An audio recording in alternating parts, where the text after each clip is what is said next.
नमस्कार दोस्तों, आपका हमारे चैनल गुरुदेव के सुविचार में स्वागत है।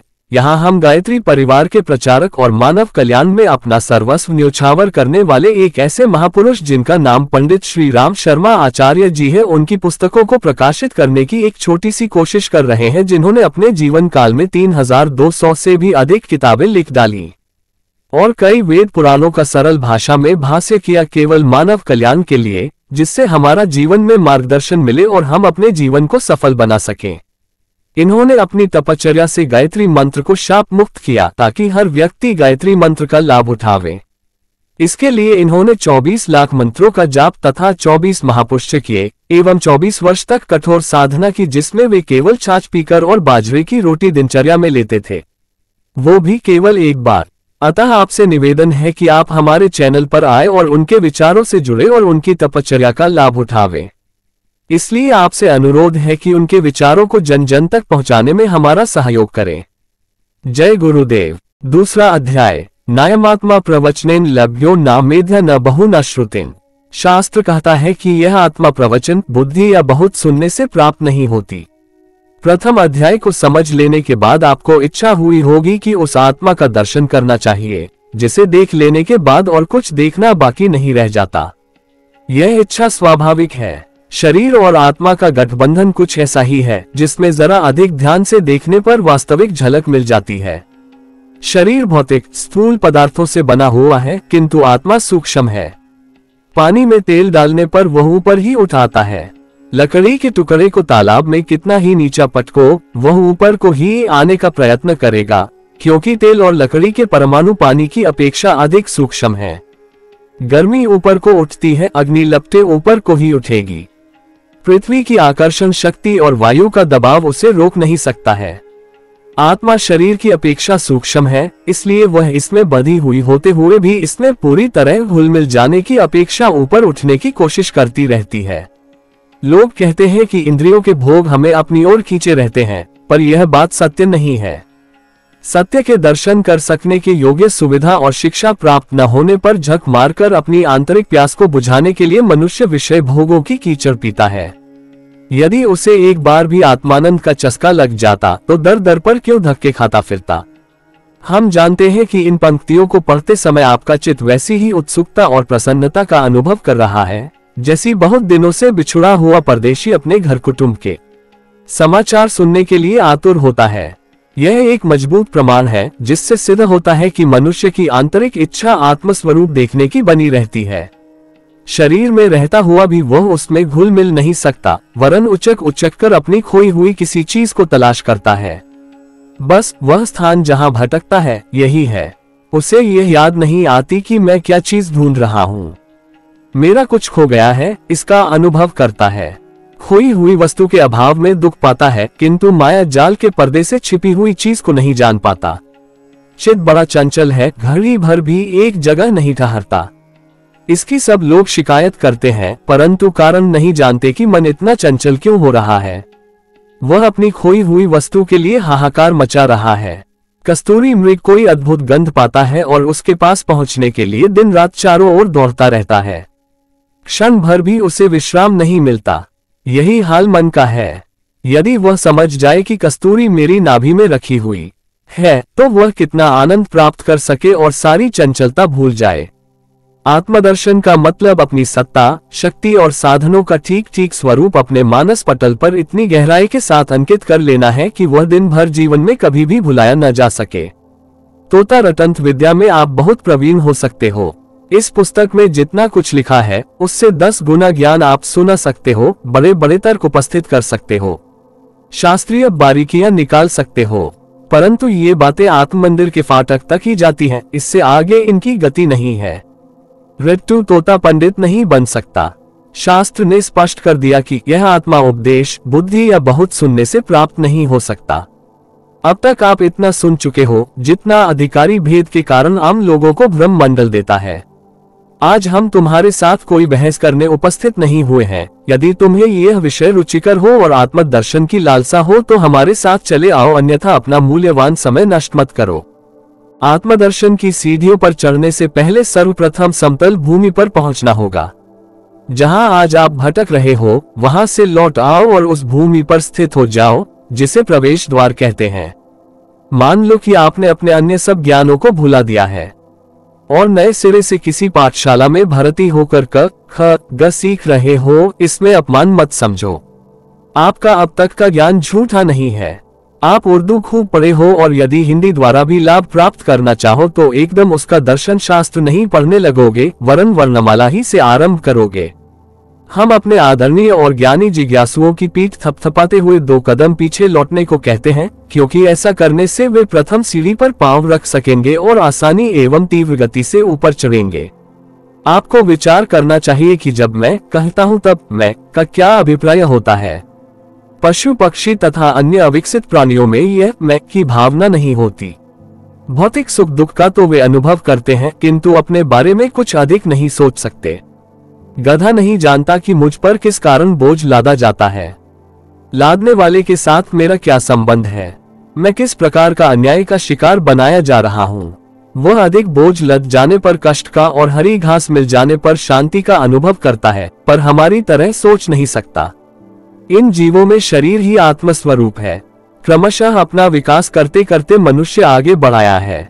फिर भी कितने मनुष्य हैं जो आत्मस्वरूप को जानते हैं। तोते रटंत दूसरी बात है। लोग आत्मज्ञान की कुछ चर्चा को सुनकर इसे रिकॉर्ड की तरह मस्तिष्क में भर लेते हैं और समयानुसार उसमें से कुछ सुना देते हैं। ऐसे आदमियों की कमी नहीं जो आत्मा के बारे में कुछ नहीं जानते।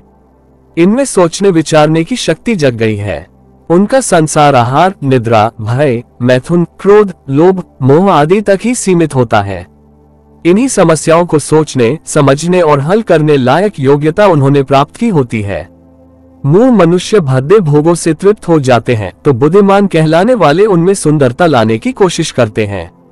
मजदूर को बैलगाड़ी में बैठकर जाना सौभाग्य प्रतीत होता है तो धनवान मोटर में बैठकर अपनी बुद्धिमानी पर प्रसन्न होता है।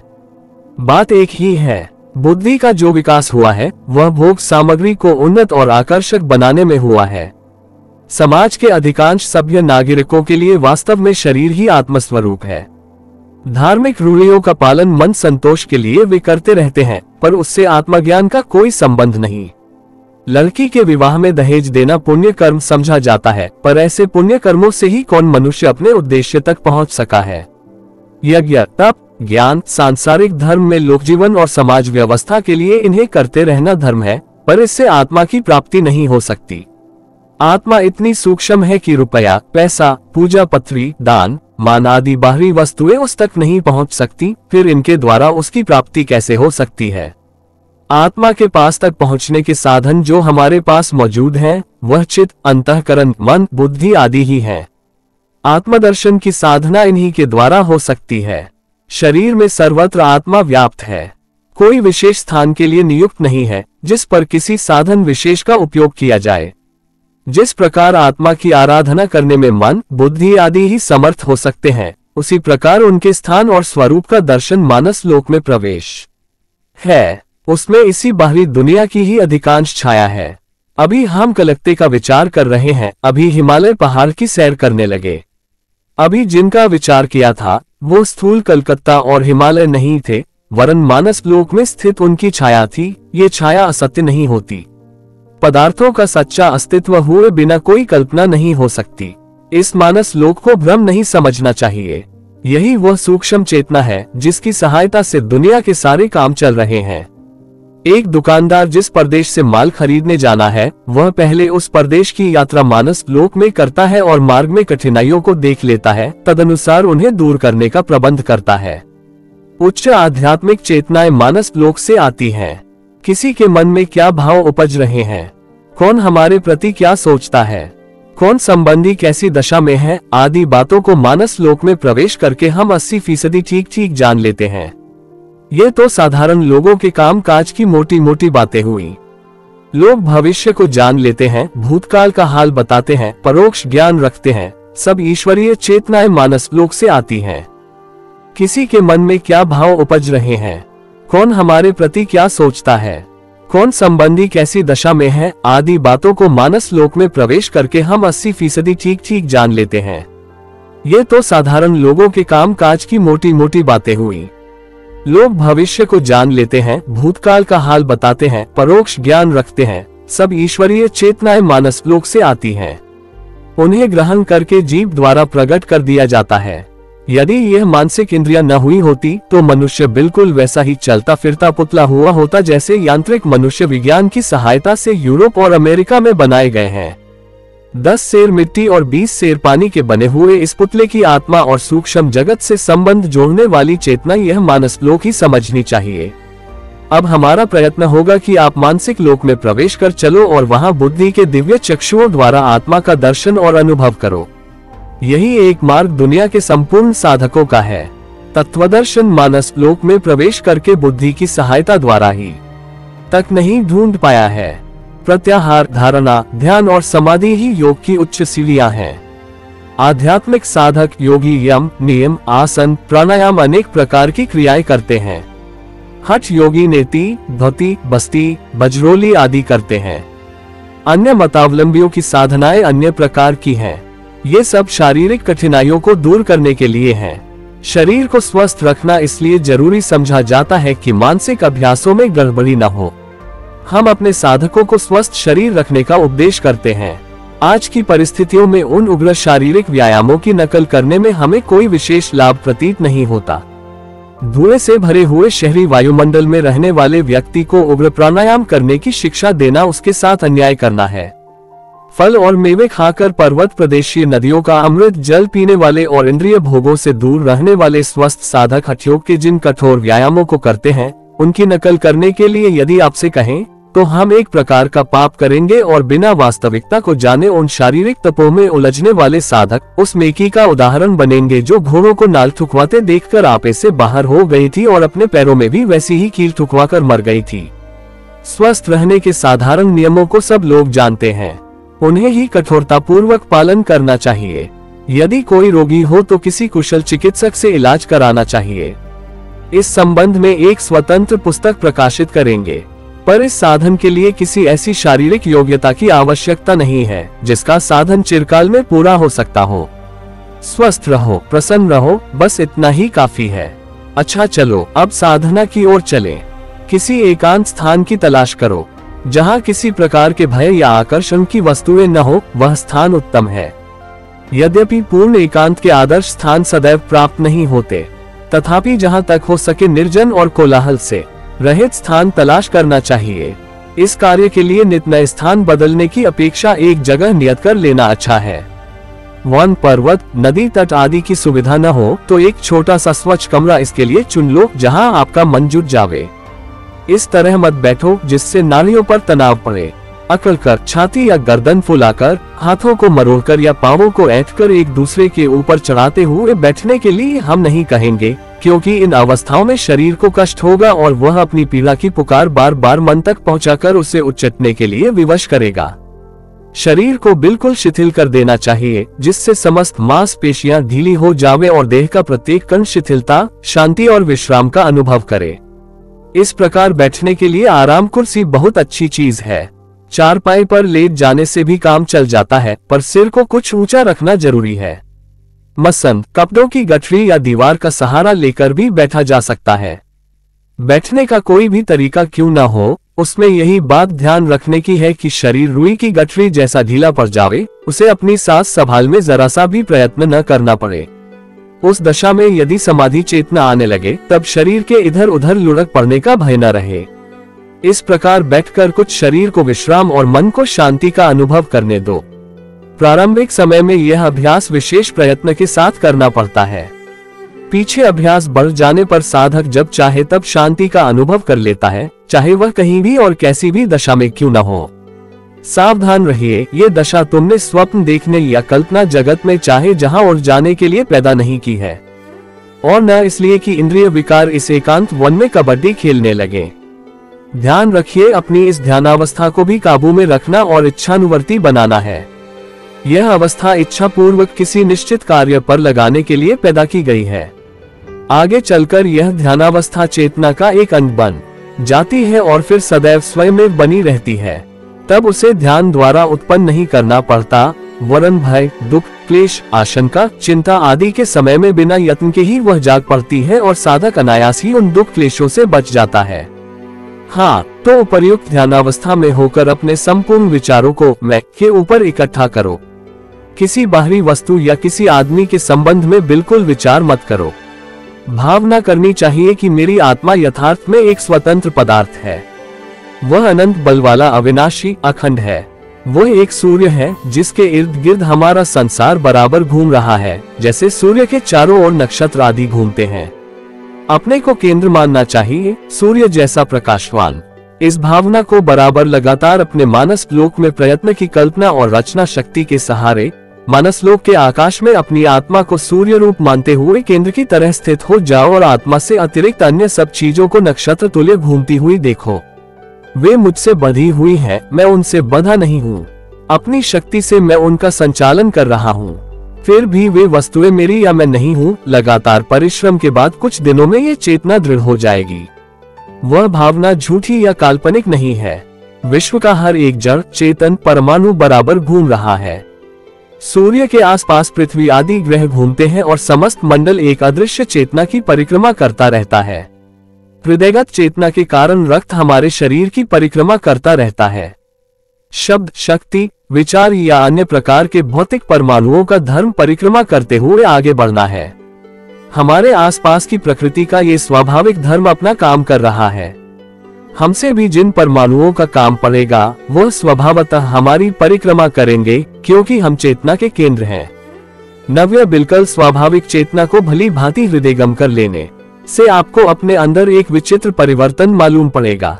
ऐसा अनुभव होता हुआ प्रतीत होगा कि मैं चेतना का केंद्र हूँ और मेरा संसार, मुझसे संबंधित समस्त भौतिक पदार्थ मेरे इर्द गिर्द घूमते रहते हैं। मकान, कपड़े, जेवर, धन दौलत आदि मुझसे संबंधित है, पर वह मुझ में व्याप्त नहीं, बिल्कुल अलग है। अपने को चेतना का केंद्र समझने वाला अपने को माया से संबंधित मानता है, पर पानी में पड़े हुए कमल के पत्ते की तरह कुछ ऊंचा उठा रहता है, उसमें डूब नहीं जाता। जब वह अपने को तुच्छ, अशक्त और बंधे हुए जीव की अपेक्षा चेतन सत्ता और प्रकाश केंद्र स्वीकार करता है, तो उसे उसी के अनुसार परिधान भी मिलते हैं। बच्चा जब बड़ा हो जाता है तो उसके छोटे कपड़े उतार दिए जाते हैं। अपने को हीन, नीच और शरीराभिमानी तुच्छ जीव जब तक समझोगे तब तक उसी के लायक कपड़े मिलेंगे। लालच, भोगेच्छा, कामेच्छा, चाटुकारिता, स्वार्थपरता आदि गुण आपको पहनने पड़ेंगे, पर जब अपने स्वरूप को महानतम अनुभव करोगे तब ये कपड़े निरर्थक हो जाएंगे। छोटा बच्चा कपड़े पर टट्टी कर देने में कुछ बुराई नहीं समझता, किंतु बड़ा होने पर वह ऐसा करने में घृणा करता है। कदाचित बीमारी की दशा में वह ऐसा कर भी बैठे तो अपने आप को बड़ा धिक्कारता है और शर्मिंदा होता है। नीच विचार, हीन भावनाएं, पाश्विक इच्छाएं और क्षुद्र स्वार्थपरता ऐसे ही गुण हैं जिन्हें देखकर आत्मचेतना में विकसित हुआ मनुष्य घृणा करता है। उसे अपने आप वह गुण मिल गए होते हैं जो उसके इस शरीर के लिए उपयुक्त हैं। उदारता, विशाल हृदयता, दया, सहानुभूति, सच्चाई प्रभुति गुण ही तब उसके लायक ठीक वस्त्र होते हैं। बड़ा होते ही मेढक की लंबी पूंछ जैसे स्वयमेव झड़ पड़ती है, वैसे ही दुर्गुण उससे विदा होने लगते हैं और वयोवृद्ध हाथी के दांतों की तरह सद्गुण क्रमशः बढ़ते रहते हैं।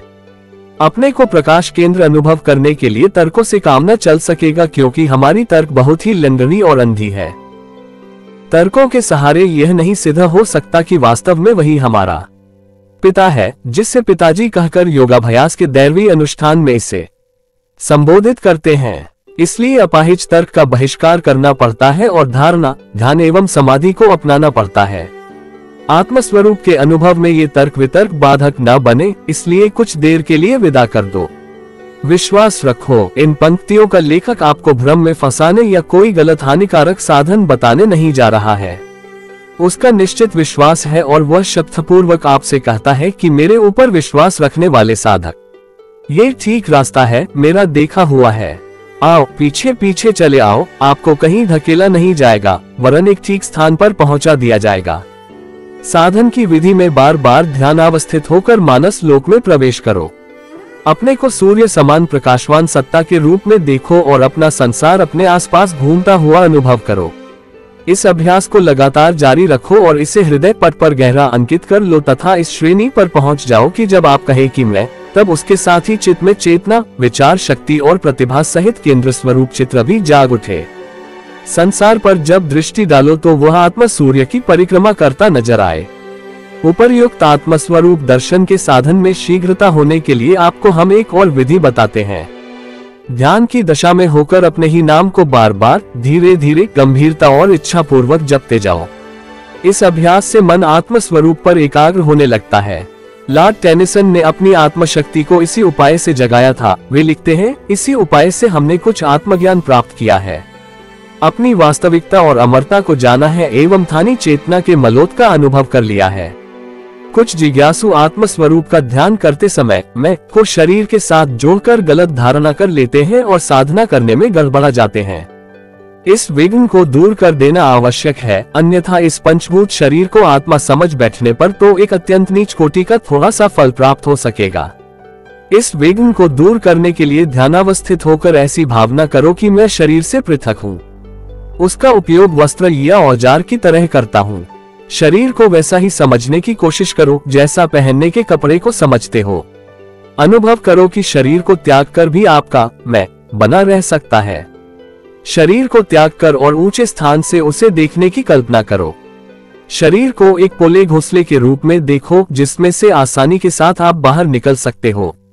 ऐसा अनुभव करो कि इस खोखले को मैं ही स्वस्थ, बलवान, दृढ़ और गतिवान बनाए हुए हूँ, उस पर शासन करता हूँ और इच्छानुसार काम में लाता हूँ। मैं शरीर नहीं, वह मेरा उपकरण मात्र है। उसमें एक मकान की भांति विश्राम करता हूँ। देह भौतिक परमाणुओं की बनी हुई है और उन अणुओं को मैंने ही इच्छित वेश के लिए आकर्षित कर लिया है। ध्यान में शरीर को पूरी तरह भुला दो और मैं पर समस्त भावना एकत्रित करो, तब आपको मालूम पड़ेगा कि आत्मा शरीर से भिन्न है। यह अनुभव कर लेने के बाद जब आप मेरा शरीर कहोगे तो पूर्व की भांति नहीं वरन एक नए ही अर्थ में कहोगे। उपर्युक्त भावना का तात्पर्य यह नहीं है कि आप शरीर की उपेक्षा करने लगो, ऐसा करना तो अनर्थ होगा। शरीर को आत्मा का पवित्र मंदिर समझो, उसकी सब प्रकार से रक्षा करना और सुदृढ़ बनाए रखना आपका परम पावन कर्तव्य है। शरीर से पृथकत्व की भावना जब तक साधारण रहती है न तक तो साधक का मनोरंजन होता है, पर जैसे ही वह दृढ़ता को प्राप्त होती है वैसे ही मृत्यु हो जाने जैसा अनुभव होने लगता है और वे वस्तुएं दिखाई देने लगती हैं जिन्हें हम साधना के स्थान पर बैठकर खुली आंखों से नहीं देख सकते।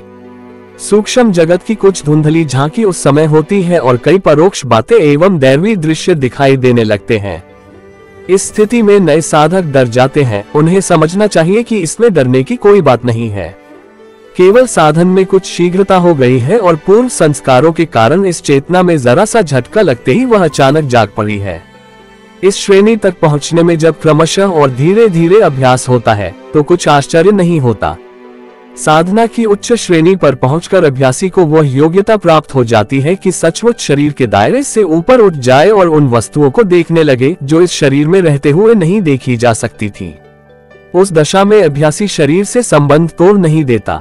जैसे कोई आदमी कमरे की खिड़की में से गर्दन बाहर निकाल कर देखता है कि बाहर कहाँ क्या होता है और फिर इच्छानुसार सिर को भीतर कर लेता है, यही बात इस दशा में भी होती है।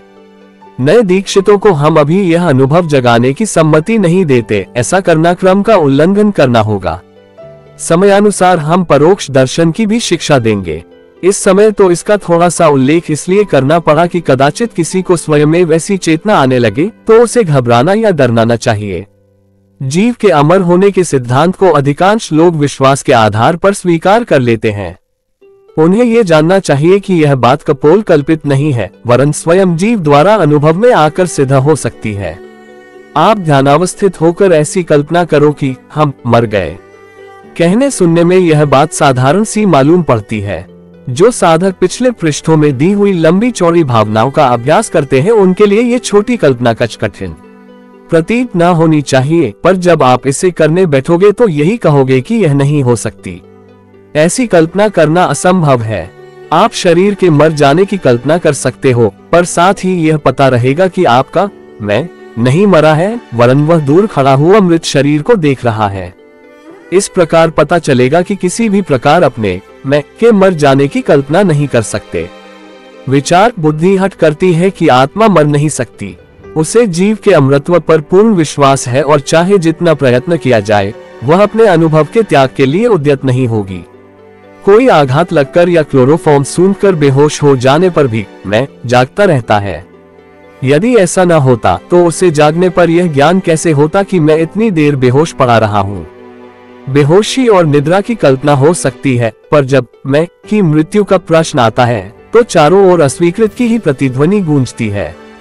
कितने हर्ष की बात है कि जीव अपने अमर और अखंड होने का प्रमाण अपने ही अंदर दृढ़तापूर्वक धारण किए हुए है। अपने को अमर, अखंड, अविनाशी और भौतिक संवेदनाओं से परे समझना आत्मस्वरूप दर्शन का आवश्यक अंग है। इसकी अनुभूति हुए बिना सच्चा आत्मविश्वास नहीं होता और जीव बराबर अपनी चिर सेवित तुच्छता की भूमिका में फिसल पड़ता है, जिससे अभ्यास का सारा प्रयत्न गुड़ गोबर हो जाता है। इसलिए एकाग्रता पूर्वक अच्छी तरह अनुभव करो कि मैं अविनाशी हूँ। अच्छी तरह इसे अनुभव में लाए बिना आगे मत बढ़ो। जब आगे बढ़ने लगो तब भी कभी कभी लौटकर अपने इस स्वरूप का फिर परीक्षण कर लो। ये भावना आत्मस्वरूप के साक्षात्कार में बड़ी सहायता देगी। आगे वह परीक्षण बताए जाते हैं जिनके द्वारा अपने नित्य सर्वगतस्निर्लोयसनात्मः गीता 2-24 का अनुभव कर सको। ध्यानावस्था में आत्मस्वरूप को देह से अलग करो और क्रमश उसे आकाश, हवा, अग्नि, पानी, पृथ्वी की परीक्षा में से निकलते हुए देखो। कल्पना करो कि मेरी देह की बाधा हट गई है और अब मैं स्वतंत्र हो गया हूँ। अब आप आकाश में इच्छापूर्वक ऊंचे नीचे पखेरुओं की तरह जहां चाहे उड़ सकते हो। हवा के वेग, गति में कुछ भी बाधा नहीं पड़ती और न उसके द्वारा जीव कुछ सूखता ही है। कल्पना करो कि बड़ी भारी आग की ज्वाला जल रही है और उसमें होकर मजे में निकल जाते हो और कुछ भी कष्ट नहीं होता है। भला जीव को आग कैसे जला सकती है? उसकी गर्मी की पहुंच तो सिर्फ शरीर तक ही थी। इसी प्रकार जीवात्मा के भीतर पानी और पृथ्वी की पहुंच वैसे ही है जैसे आकाश में किसी वस्तु का अस्तित्व, अर्थात कोई भी तत्व आपको छू नहीं सकता और आपकी स्वतंत्रता में तनिक भी बाधा नहीं पहुंचा सकता।